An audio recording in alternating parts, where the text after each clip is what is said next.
साथियों, आज मैं आप सभी को बताते हुए बहुत खुशी महसूस कर रहा हूं कि मुझे YouTube पर पूरे 3 महीने हो चुके हैं। आप सभी ने मुझे अब तक जो प्यार और समर्थन दिया है, उसके लिए मैं तहे दिल से शुक्रिया अदा करता हूं। आप लोगों का यही साथ और हौसला मेरे लिए सबसे बड़ी ताकत है। बस ऐसे ही प्यार बनाए रखिए। मैं आगे भी आप सबके लिए सच्ची और रोमांचक हॉरर कहानियां लाता रहूंगा। साथियों, आज अनास हॉरर हाउस आपके लिए लेकर आया है एक ऐसी सच्ची घटना जो आपको सोचने पर मजबूर कर देगी। एक खुशहाल परिवार जो हंसी खुशी अपनी जिंदगी जी रहा था, लेकिन नियति के ऐसे जाल में फंस गया कि उनकी पूरी दुनिया उजड़ गई। कभी कभी किस्मत ऐसा खेल खेलती है कि इंसान सब कुछ खो देता है, और यही कहानी उस दर्द की गवाही देती है। साथियों, आपका भाई बस आपसे एक छोटी सी चाहत रखता है। अगर आपको हमारी मेहनत और ये कहानी पसंद आए तो चैनल को सब्सक्राइब करके अपना प्यार जरूर दिखाइए। जल्दी से फैमिली का हिस्सा बनिए, क्योंकि असली डर तो अब शुरू होता है। मुंबई के एक पॉश इलाके में वर्मा परिवार एक खुशहाल जीवन जी रहा था। राजेश वर्मा पिता ने अपनी मेहनत से वर्मा कंस्ट्रक्शंस नामक कंपनी को शहर की शीर्ष निर्माण फर्मों में से एक बना दिया था। उनकी पत्नी मीना एक प्यारी गृहिणी थी और उनके 2 बच्चे, बड़ा बेटा आकाश 18 वर्ष और छोटी बेटी प्रिया 14 वर्ष उनकी दुनिया थे। राजेश का बेटा आकाश जो कॉलेज में था, उनके व्यापार का भविष्य माना जाता था। शुरुआत में राजेश का जीवन संघर्षपूर्ण था। जैसा कि आपने बताया, एक सामान्य कस्टडी से उन्होंने शुरुआत की थी, लेकिन पिछले 5 वर्षों में उनके व्यापार ने आसमान छू लिया। ये तरक्की उनके एक पुराने दोस्त विक्रम की मदद से हुई थी। विक्रम न केवल राजेश का बचपन का दोस्त था, बल्कि अब उनके व्यापार में एक छोटा सा लेकिन भरोसेमंद भागीदार भी था। इस बढ़ती समृद्धि के साथ साथ परिवार के पैतृक गांव में रहने वाले उनके कुछ रिश्तेदारों के दिल में ईर्ष्या की आग सुलगने लगी थी। राजेश के चचेरे भाई सुरेश को यह तरक्की बर्दाश्त नहीं हुई। वह अक्सर राजेश से मिलने आता था, मीठी बातें करता था, पर अंदर ही अंदर इस धन और मान सम्मान को अपना बनाना चाहता था। एक दिन सुरेश ने एक खतरनाक कदम उठाया। वह एक दूर दराज के इलाके में रहने वाले एक कुख्यात तांत्रिक बाबाजी से मिला। सुरेश का इरादा केवल राजेश के व्यापार को ठप्प करने का था, ताकि वह भी गरीबी का स्वाद चखे। तांत्रिक ने मोटी रकम ली और कहा कि वह एक ऐसा उपहार तैयार करेगा जिसे परिवार को उनके घर के अंदर रखना होगा। राजेश और मीना अपनी कंपनी की 10वीं वर्षगांठ मना रहे थे। उस जश्न में रिश्तेदारों और दोस्तों का जमावड़ा था। विक्रम, राजेश का सबसे करीबी दोस्त और बिजनेस पार्टनर, आगे बढ़ा। उसने एक अत्यंत सुंदर नक्काशीदार प्राचीन दिखने वाला लकड़ी का डिब्बा भेंट किया। यह डिब्बा गहरे रंग की लकड़ी से बना था, जिस पर रहस्यमय चिन्ह खुदे हुए थे। विक्रम ने कहा, राजेश, यह डिब्बा मैंने एक पुरानी कला बाजार से खरीदा है। इसमें एक अजीब सी सकारात्मक ऊर्जा है। इसे तुम अपने नए घर के लिविंग रूम में सबसे ऊंची जगह पर रखना। यह तुम्हारे व्यवसाय की नींव को और मजबूत करेगा। राजेश और मीना उस पर इतना भरोसा करते थे कि बिना कोई सवाल किए उन्होंने वह डिब्बा अपने शानदार लिविंग रूम के केंद्र में एक संगमरमर के मेज पर बड़े गर्व से सजा दिया। उन्हें जरा भी अंदाजा नहीं था कि यह वही उपहार है जिसके बारे में तांत्रिक ने सुरेश को बताया था। लेकिन इसे सुरेश नहीं, बल्कि विक्रम ने दिया था। अगले कुछ हफ्तों में घर में एक अजीब सी उदासी छाने लगी। डिब्बे के आसपास का माहौल भारी रहने लगा। व्यापार का पतन, राजेश के सबसे बड़े प्रोजेक्ट्स अचानक अटकने लगे। जिस सरकारी टेंडर पर उन्हें पूरा भरोसा था, वह अंतिम क्षण में रद्द हो गया। एक के बाद एक डील हाथ से फिसलती गई। घर का माहौल, मीना को रात में फुसफुसाहटें सुनाई देने लगी। प्रिया को लगने लगा कि कोई उन्हें लगातार देख रहा है। राजेश लगातार चिड़चिड़ा रहने लगे। आकाश पर प्रभाव। उनका लाडला बेटा आकाश, जो हमेशा हंसमुख रहता था, अब अपने कमरे में अकेला रहने लगा। वह अक्सर खाली दीवारों को घूरता और अपने अदृश्य दोस्त से बात करता था। मीना ने ध्यान दिया कि जब भी आकाश उस डिब्बे के पास से गुजरता था तो वह कांप जाता था। 1 साल के भीतर वर्मा कंस्ट्रक्शंस दिवालिया होने की कगार पर पहुंच गया। राजेश, जो कभी राजा की तरह जीते थे, अब बैंकों के कर्ज में डूब चुके थे। एक भयानक रात जब शहर में मूसलाधार बारिश हो रही थी, मीना को लगा कि उन्होंने घर के ऊपरी माले से एक अजीब चीख सुनी है। वे भागी। दरवाजा अंदर से बंद था। दरवाजा तोड़कर जब वे अंदर पहुंचे तो उन्होंने जो देखा उससे उनकी आत्मा कांप उठी। आकाश, उनका प्यारा बेटा, अपने कमरे के फर्श पर बेरहमी से मारा जा चुका था। उसके शरीर पर गहरे घाव थे और उसकी आंखें खुली थीं, जैसे वह अंतिम क्षण तक किसी अनदेखे डर को देख रहा हो। आकाश की लाश के पास संगमरमर के मेज से गिरकर वह लकड़ी का डिब्बा खुला पड़ा था। कमरे में सधी हुई मांस और नसों को फादने वाली बदबू फैली हुई थी। यह घटना परिवार को तो दहेज कर रख दिया। राजेश और मीना पूरी तरह टूट चुके थे। पुलिस हत्या को लूटपाट के दौरान हुई हत्या मानकर जांच बंद कर दी। इस भयानक दुख की घड़ी में विक्रम उनका एकमात्र सहारा बना। विक्रम ने ही आकाश का अंतिम संस्कार कराया। उसने पुलिस और मीडिया से सारे मामले को संभाला। उसने राजेश को सांत्वना दी, हिम्मत मत हारो दोस्त, मैं तुम्हारे साथ हूं, हम फिर से सब कुछ खद्दा करेंगे। विक्रम ने मीना की देखभाल की, उन्हें डॉक्टर के पास ले गया और हर रात उनके साथ जागता था। राजेश और मीना ने एक पल के लिए भी विक्रम पर शक नहीं किया। वे तो अपने ईर्ष्यालु रिश्तेदार सुरेश पर शक कर रहे थे, क्योंकि वे जानते थे कि वही उनकी खुशी से जलता था। वे सोचने लगे कि सुरेश ने ही काले जादू के साथ साथ यह घिनौनी हत्या भी करवाई होगी। राजेश और मीना ने अब इंसाफ पाने की ठान ली। एक रात राजेश ने चुपके से सुरेश के घर जाकर तलाशी ली और उन्हें एक फटा हुआ कागज का टुकड़ा मिला। वह तांत्रिक बाबाजी के पते की रसीद थी। राजेश और मीना उस तांत्रिक के पास पहुंचे। तांत्रिक ने डर के मारे सब उगल दिया। हाँ, सुरेश ने व्यापार को बर्बाद करने के लिए क्ला जडीच काला जादू करवाया था। मैंने ही डिब्बा तैयार किया था, लेकिन डिब्बे में जादू डालने वाला मैं अकेला नहीं था। और मैंने सुरेश को सचेत कर दिया था कि यह जादू अब मेरे वश में नहीं रहा है, यह जानलेवा हो गया है। तांत्रिक ने बताया कि डिब्बे के जादू को किसी बहुत करीबी ने और भी शक्तिशाली बना दिया था, जिसने डिब्बे में खुद एक प्रेत अंश डाल दिया था ताकि वह सीधे घर के लोगों पर हमला कर सके। सुरेश के पास हत्या करवाने का सामर्थ्य नहीं था। तांत्रिक ने हाथ जोड़कर कहा कि वह इस गहरी साजिश का शिकार बन गया था। राजेश और मीना को अब यकीन हो गया कि सुरेश दोषी है, लेकिन हत्यारा कोई और है। उन्हें लगने लगा कि तांत्रिक ने प्रेत अंश वाली बात अपनी जान बचाने के लिए कही है। वे इस निष्कर्ष पर पहुंचे कि सुरेश ने किसी दूसरे गुंडे को हत्या के लिए हायर किया होगा। इस सारे तनाव और शक के बीच विक्रम हमेशा उनके साथ था, उन्हें सांत्वना देता रहा। सुरेश जैसे नीच को तो मैं खुद सजा दिलाऊंगा, तुम चिंता मत करो। एक दोपहर मीना आकाश के कमरे में उदास बैठी थी, जो अब एक डरावनी याद बन चुका था।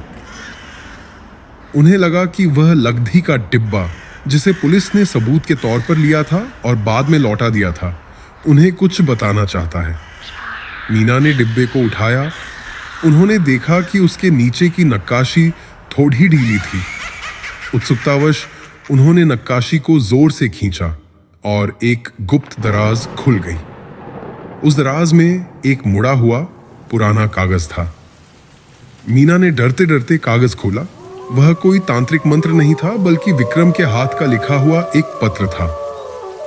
पत्र में लिखा था, बाबा जी, मैंने डिब्बे में प्रेत अंश डाल दिया है, यह सीधी चोट करेगा। सुरेश को बस इतना पता रहे कि यह व्यापार रोकने का जादू है। हत्या को बस इतना दिखना चाहिए कि वह जादू का जानलेवा परिणाम है। मेरा हिस्सा, वर्मा कंस्ट्रक्शंस और राजेश का पूरा व्यापार सब मेरा होगा। जब वह टूट जाएगा तो मैं ही उसे संभालूंगा। यह खुद ही मेरे लिए एक मजबूत नींव बनेगा। मीना के हाथ से पत्र छूट गया, उनके पैरों तले जमीन खिसक गई। सुरेश सिर्फ एक मोहरा था, विक्रम, जिस पर उन्होंने सबसे ज्यादा भरोसा किया, जो उनके बेटे की लाश के पास उनके साथ रोया था, वही असली खलनायक निकला। उसका इरादा सिर्फ व्यापार हथियाना नहीं, बल्कि पूरे परिवार को खत्म करके एक वफादार दोस्त के रूप में उनकी सारी संपत्ति और कंपनी को हथियाना था। जैसे ही मीना का शरीर सदमे से कांपने लगा, दरवाजा खुला और विक्रम कमरे में दाखिल हुआ। उसने मीना के हाथ में छूटा हुआ पत्र देख लिया। विक्रम के चेहरे से नकाब उतर चुका था, उसकी आंखों में अब क्रूरता थी। मुझे पता था कि तुम एक दिन सच के करीब पहुंच जाओगी मीना, उसने ठंडी कांपती हुई आवाज में कहा। राजेश और मैं दोनों दोस्त थे, पर वह हमेशा मुझसे बेहतर रहा। मैंने उसे खुद से बद्धा होने दिया ताकि एक दिन उसकी हर चीज मेरी हो जाए, खासकर वह कंपनी जिसे वह हमेशा अपनी कहता था। सुरेश तो बस एक छोटा सा प्यादा था। उसने डिब्बे को उठाया और मीना की तरफ देखा। आकाश, वह मेरे रास्ते का आखिरी रोधा था। मुझे लगा था कि उसकी मौत से सब खत्म हो जाएगा। मीना ने चीखना चाहा, पर आवाज गले में अटक गई। विक्रम ने अपने हाथ में पकड़े उस लकड़ी के डिब्बे से एक काला धुआं निकलता हुआ महसूस किया। वह हंसने लगा, एक भयानक पागलों जैसी हंसी। इस जादू को अब कोई नहीं तो ढाक सकता मीना।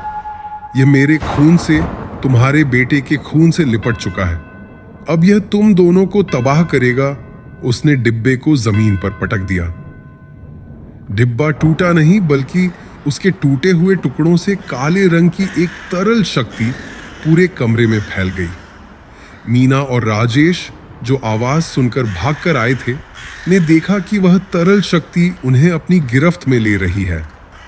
राजेश और मीना ने प्रतिरोध किया, लेकिन विश्वासघात के प्रेत ने उनके मस्तिष्क पर आक्रमण कर दिया।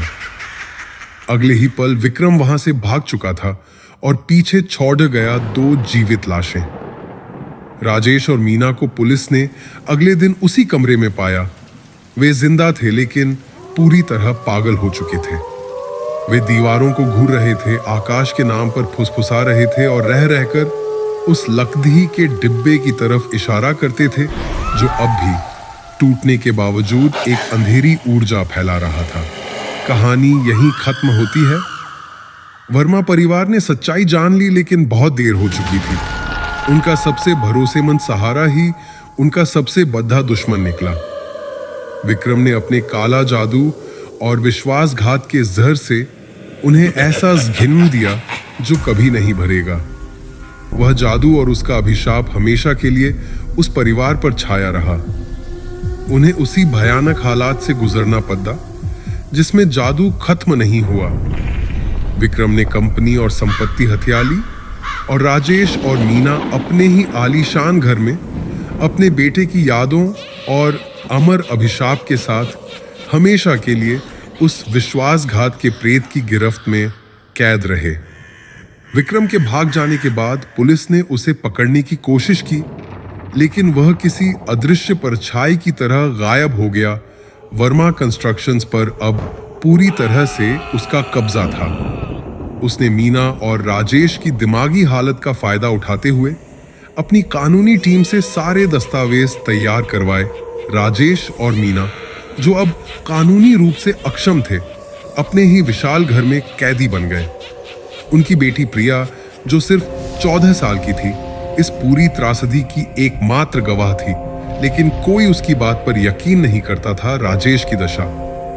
राजेश अब पूरी तरह से लकड़ी के उस टूटे हुए डिब्बे पर केंद्रित रहते थे। वह अपने हाथों से जमीन पर, आकाश के कमरे की दीवारों पर और यहाँ तक कि अपने शरीर पर भी उस पर खुदे हुए रहस्यमय चिन्हों को कुरेदते रहते थे। वह लगातार बद्दहाते रहते। प्रेत अंश, वह मेरे बेटे को खा गया, वह अब मेरी आत्मा को खाएगा। मीना का डर। मीना ने खाना पीना लगभग छोड़ दिया था। वह हमेशा घर के कोनों में दुबकी रहती थी।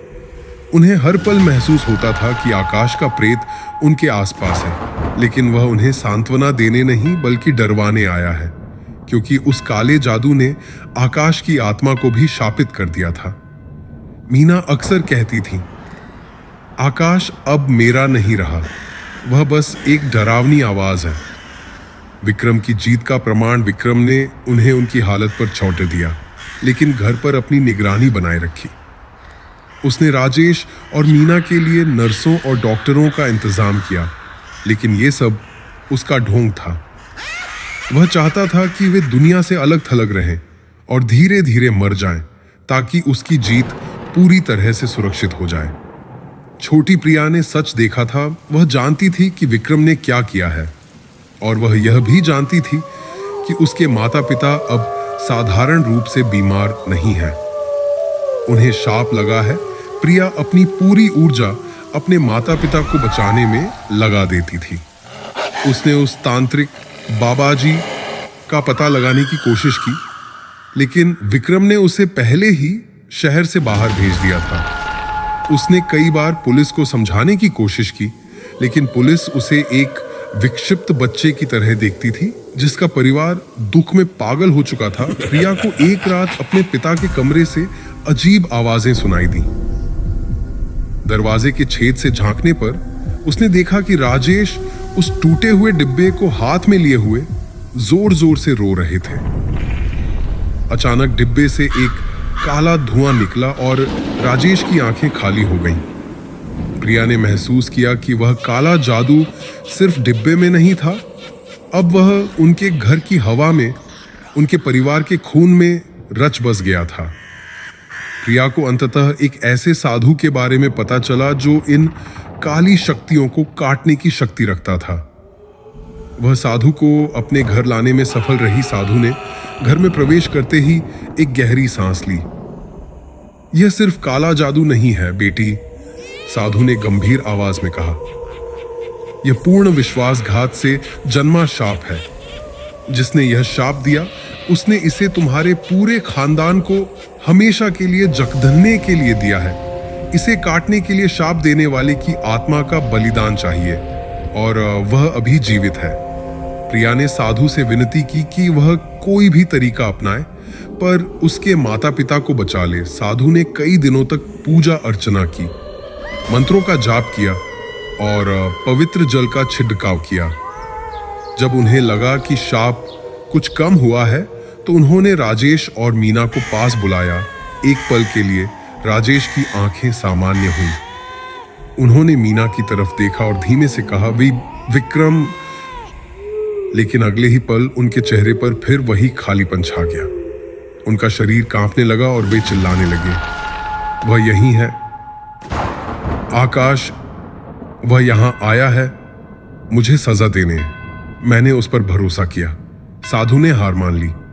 बेटी, तुम्हारे माता पिता सच जान चुके हैं, लेकिन उन्हें विश्वासघात की पीड़ा से मुक्ति नहीं मिल सकती।